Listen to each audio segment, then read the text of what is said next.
Hello and welcome to Arirang TV's The Diplomat. I'm your host, Kang Seonu. 55 years ago, the European Union and the Republic of Korea established diplomatic relations. Since then, the two became international major players, making a real difference on global issues. In commemoration of this special year, a middle school student designed this logo with the number 55, and it will be used at various promotional events and communications between the EU and Korean diplomats throughout the year. That should be a good hint for today's guest. It's none other than the EU Ambassador to Korea, Michael Reiterer. Let's learn about his vision for future cooperation between the EU and Korea.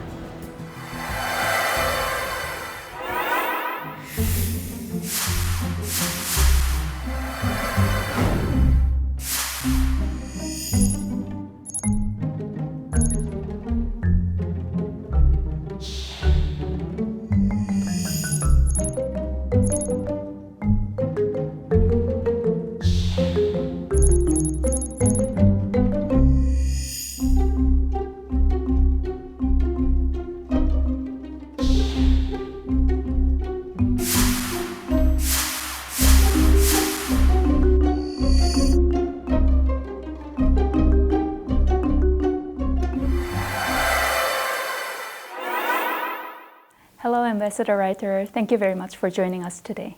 My pleasure. Welcome. Thank you. This year marks the 55th anniversary of diplomatic relations between the European Union and South Korea. And I heard that, a series of performances recently presented to commemorate the relationship. Could you tell us about the events? What we did this time, we wanted to show that although Korea and European Union are geographically far apart, that they're actually very close and interconnected. So we made a direct link when we had our reception to a reception in Brussels.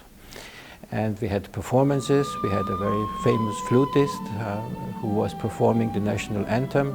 That was seen directly in Brussels as well as in Seoul. We had a dance performance. And we wanted to visualize connectivity. Connectivity is also the main theme of the Asia-Europe meeting, the summit, which will take place in Brussels in October, and President Moon will participate. And at the same time, we had another event which we had to celebrate, the European Year of Cultural Heritage. And heritage is music, is food, is wine, is drinks, is lifestyle. So I think we made a nice event in order to show this is 55 years of connectivity. What was the inspiration behind this special event? Well, the inspiration is that we have to show that you can be close even if you are apart. And this is also the message of globalization. If I think in my work in terms of security, the security of Europe and the security of Asia is connected, but at the end of the day it's people who connect, and we have exchanges, not only tourists, we have students, we have economic relations, all that should be made visual. Going a little further back in time, I heard that you were very happy to become the EU ambassador to Korea, and is there a story behind your affinity for the country? Well, I keep coming to this country for quite some time. I was preparing in 1999 the Asia-Europe meeting, the summit which I mentioned, which will take place this year in Brussels. In 2000 it took place here in Seoul, and I started to come for the preparation. I made friends, and I keep them until today. And at the time it was also the first time that there was a big effort made for reconciliation between North and South Korea. So I met President Kim Dae-jung at the time. He was already given, it was known that he will get the Peace Nobel Prize. So that was very interesting, and I find it very interesting that 17 or 18 years later we are in a similar situation, that we are trying to make peace on the peninsula. So 17 years, 18 years, not much change, but this time I hope a change for the better. Yeah, right. The path to peace on Korean Peninsula has been captivating the world's attention with some major events like Munkin Summit.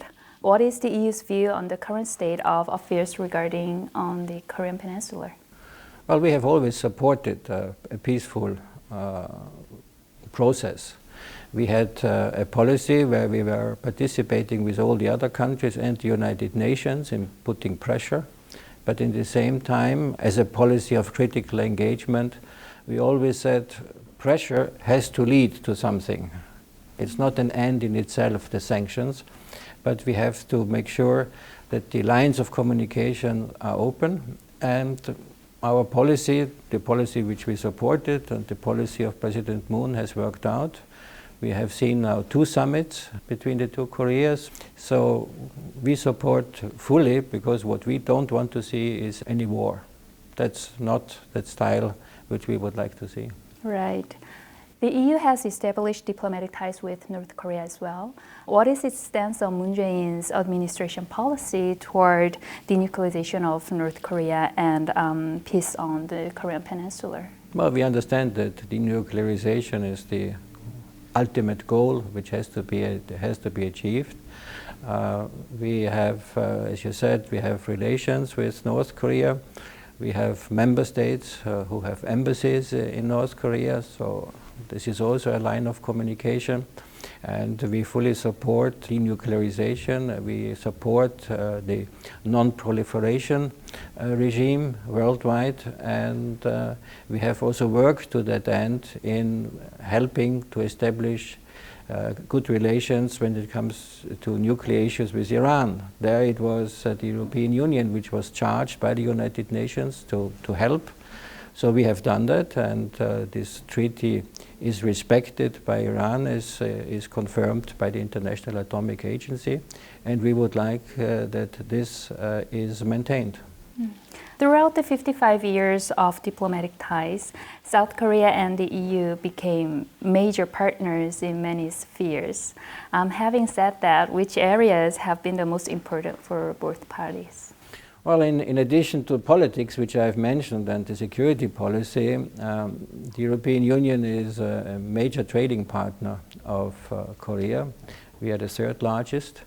We have for 7 years now a free trade agreement, which is working very well.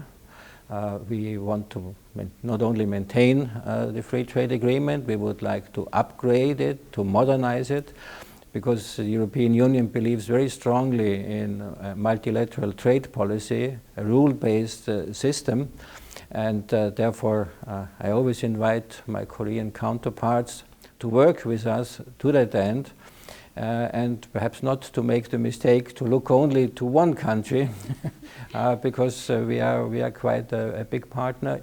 The largest investor in Korea is the European Union. Right. Have the rapid changes on the Korean Peninsula in recent months had any influence on economic cooperation between the EU and South Korea? In terms of politics, the profile of Korea has risen in Europe. We have invited Foreign Minister Kang to come to Brussels. She has participated in the meeting with EU foreign ministers. And when it comes into terms of trade, there was no interruption in trade or anything. On the contrary, the economic situation in Europe is much better. And that also had the effect that we are buying more. So the exports of Korea to the European Union have increased. And Korea has even a slight surplus now. So I think we are, and I'm not complaining, contrary to some other countries.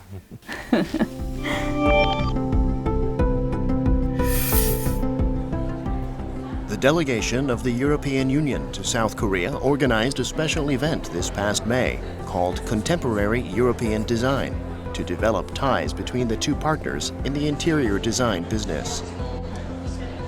A total of 400 European companies applied for the 2-day exhibition from the 28 member states, but this year only about 50 were chosen. From modern and contemporary furniture to decorative pieces made from natural materials to art wallpaper, this event offered a fantastic glimpse of the latest and trendiest European designs.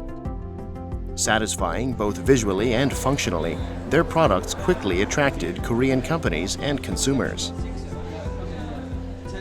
일단 저는 이렇게 럭셔리한 브랜드가 오는지 잘 모르는 채로 왔었는데 생각보다 이제 처음 보는 것보다는 가격대가 그래도 괜찮은 브랜드도 몇 개가 있었고요. 저희가 이제 소비자들이 만났을 때 더 괜찮을 수도 있겠다라는 브랜드들을 찾을 수 있는 것 같아서 좋았던 것 같아요.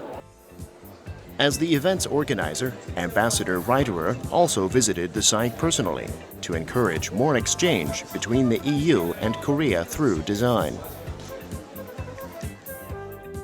The Nordic region design is expected high off here in the market, so we are expecting that we can enter the market in the same kind of way. We do a lot of in stories, in storytellings, Nordic designs, the living environment, and those things we want to bring to the Korean market, and hope that the Korean will take us in as they take some of the biggest companies in the Nordic, for instance, IKEA and those kinds. This exhibition was part of the EU Gateway program, which helps European companies establish long-lasting business partnerships in Korea through pre-arranged business meetings with potential distributors and helps with promotion in the Korean market. It satisfied European companies by providing business opportunities in a promising market and also met Korean companies' growing demand for new designs. Both Ambassador Reiterer and officials from the Seoul metropolitan government viewed this as an opportunity to stimulate more design exchanges and economic cooperation between the EU and Korea. What we are trying to present to you is 유럽의 새로운 디자인 트렌드에 대해서 배우고 경험할 수 있는 기회도 될 것이고요. 또 이번 행사가 목표하는 대로 디자인 기업들과 서울의 기업들이 서로 파트너십을 맺게 돼서 좀 더 협력경으로 발전할 수 있다면 아마 서울의 디자인 기업들에게도 많은 도움이 되는 그런 좋은 행사가 될 것으로 기대해 봅니다. Today is the first day of the first time that we organize contemporary European design in Seoul. And I think it was a very good start. And as the Deputy Mayor said, there is so much interest in good design in Seoul, and we are convinced that we are bringing good design so that we can make a very good match. Through economic exchanges and enriching programs, the EU and South Korea will continue to work together to achieve mutual prosperity.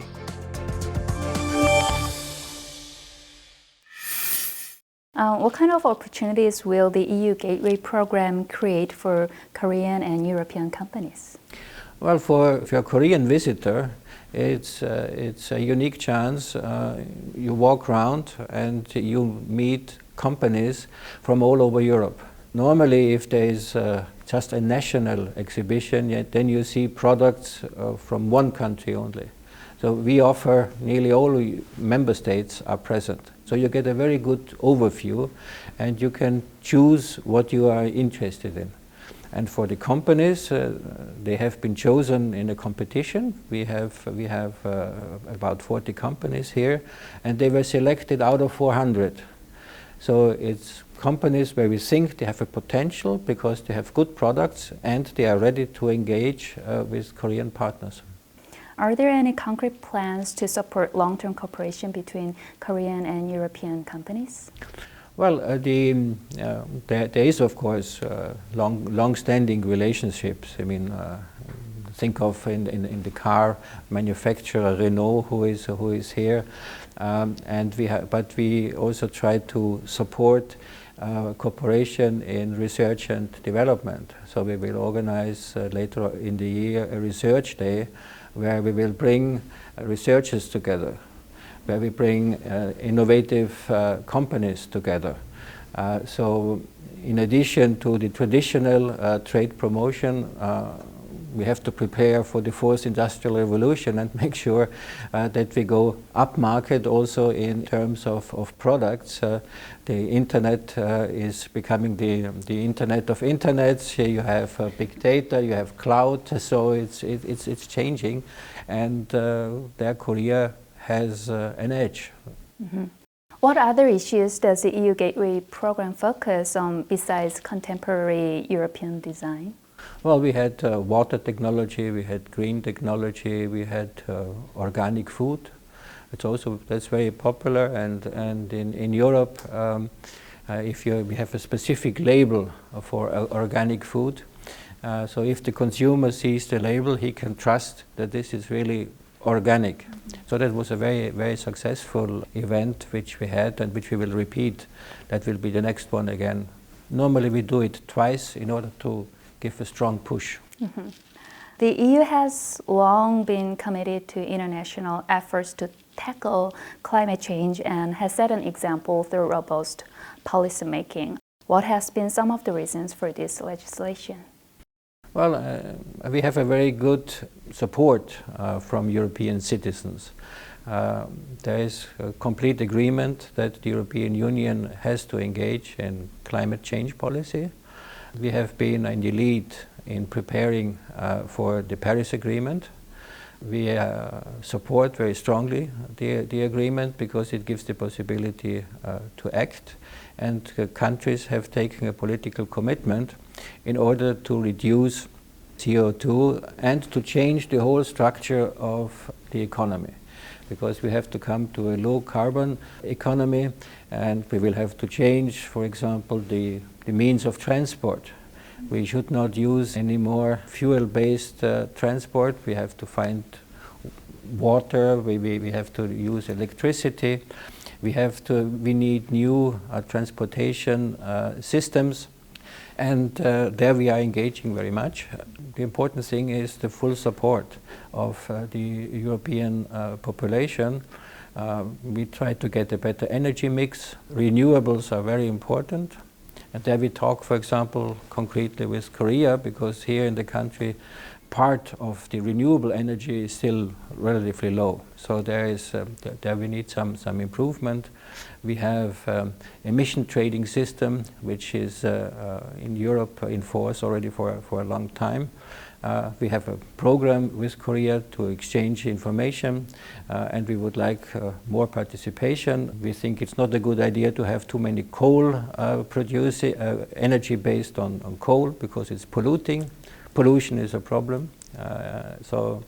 And the important thing, I think, is that we have managed in Europe to decouple economic growth and growth of energy consumption. And that's an important goal worldwide. Mm-hmm. I know you also actively contribute in the battle against global warming and climate change personally. And the EU delegation to the Republic of Korea is the first EU delegation in the world to use electric cars for all official duties. Can you tell us more about that? I think it's our little electric car is a contribution to keep the air in Seoul a little bit better. Unfortunately, one car will not change the situation, but I think it's a good example, and we can also share experience, because it's nice to have a car with electricity, but you have to plug it in, and it's not easy to find the stations. Mm-hmm. So I think there the infrastructure should become better relatively quickly, so that people can use it. But I think it also shows that Europe has been in the lead in developing new means of transportation. The first electric car was built in Europe in the 19th century, but it was one. But railways were developed in Europe, planes were developed in Europe, so that's where we start. And now we have to make this additional push to find transportation systems which are energy efficient and which use as little energy as possible. Mm-hmm. As you just mentioned, pollution is a problem, and South Korea suffers from chronic air pollution, which makes it one of the most polluted countries in the world, unfortunately.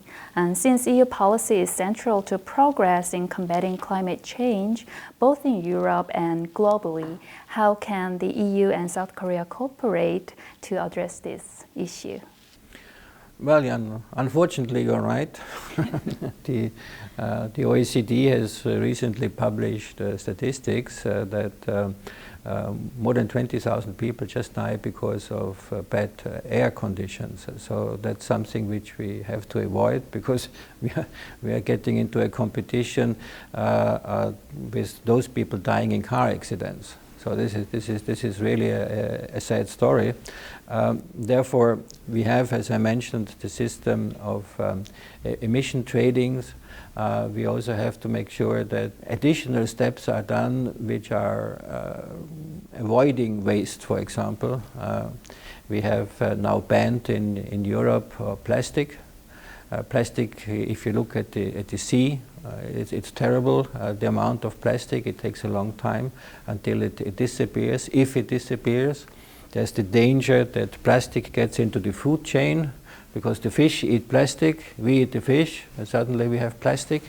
So there are a lot of areas where we have concrete talks. And you can also save a lot of energy, for example, in summer and in winter, if you have a good isolation. There is no need for heating at full speed if you have a good isolation. So the heat is not going out of the window. And you have a similar situation in the hot summer, which is coming now. If there's a good isolation, the cool air is kept. So this is an issue for building regulations. And I think there is a lot of things which can be done. You mentioned that you would actively support Korea's energy policy to deal with climate change. Would you like to share with us your vision, what it entails?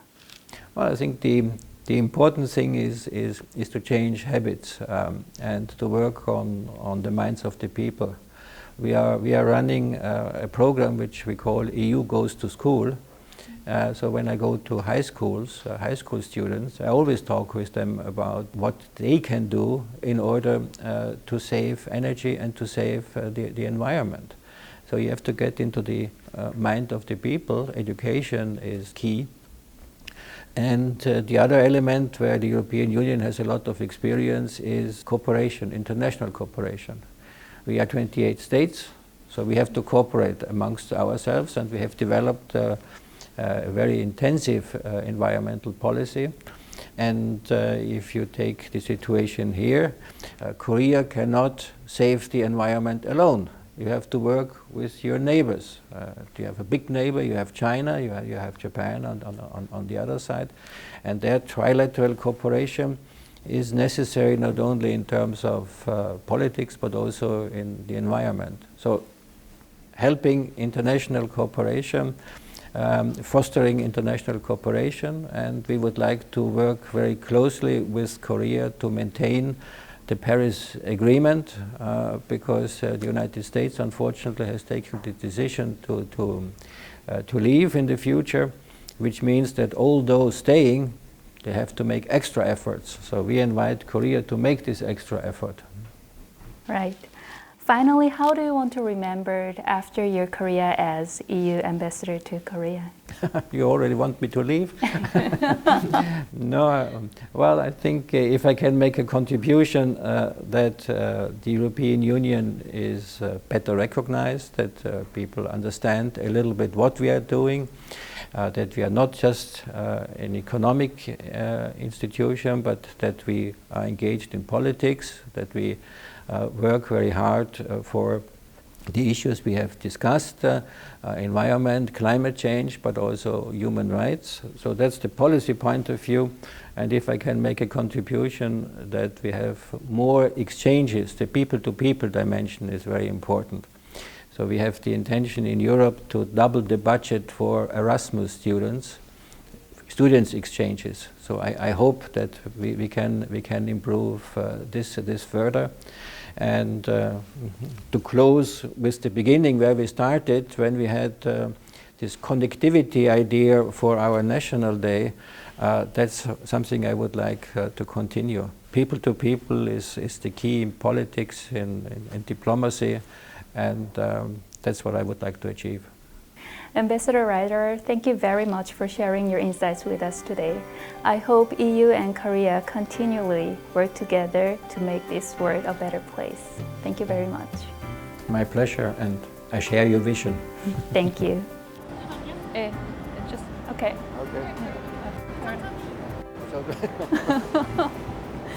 Yeah, that's the very, very right word. I feel like punishment. But do you make excursions then here? You go out and... Well, diplomat means connecting people, and that's what I would like to achieve. So thank you for watching, and perhaps understanding what we are trying to do in Europe. We have built peace, and I hope we can help building peace on the Korean Peninsula.